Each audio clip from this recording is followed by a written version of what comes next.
The best way to protect your business systems from natural disaster is to get them out of the way.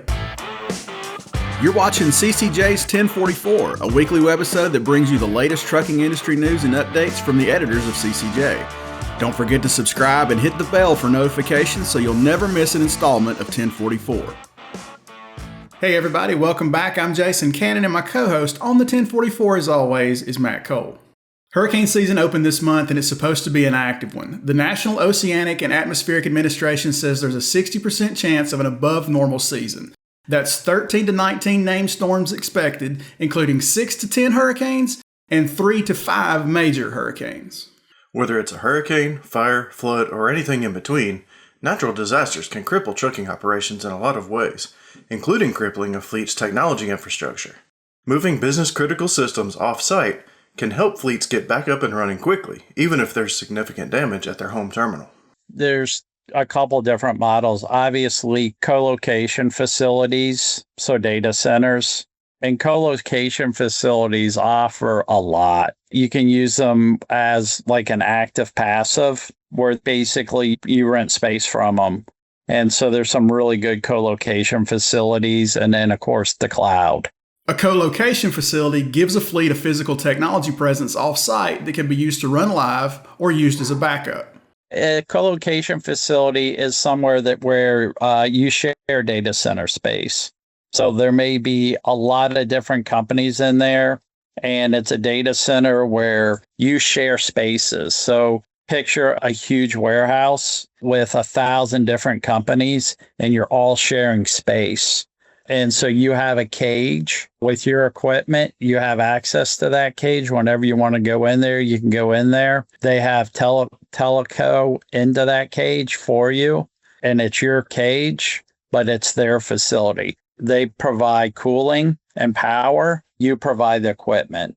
So you're co-located within the facility. And the co-location facilities are all over the place. You can go for top of the line that are the tier 4 gold from, ones that you just have your backup stuff. And so, some of the co-location facilities people don't run off of. What they do is they just have their gear in, and they'll cut to in case of a natural disaster like a hurricane. So let's say you're on the East Coast. Maybe you'll have some equipment in a co-location facility somewhere in Dallas, Texas, for example.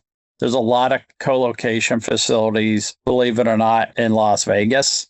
And Las Vegas was chosen because if you look at a map, it's considered one of the safest places in the United States from a natural disaster perspective.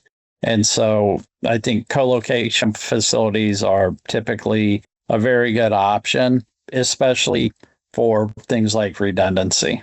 A co-location facility can help a fleet determine how much space and hardware is needed depending on what the fleet's trying to accomplish by moving tech off-site.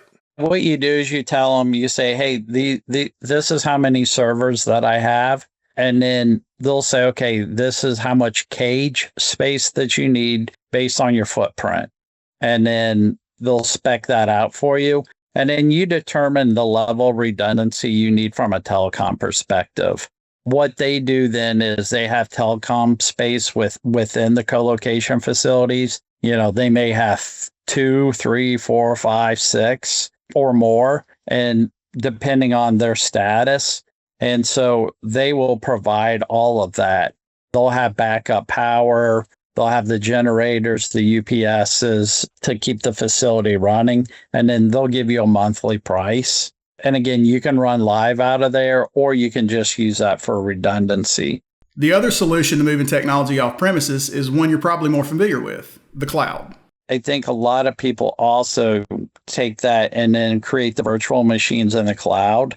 And so, obviously 2 of them are Microsoft Azure and then AWS. And so I know, for example, there are things that we back up at NMFTA that were on physical servers on site or in a data center that get backed up into a cloud as a redundancy.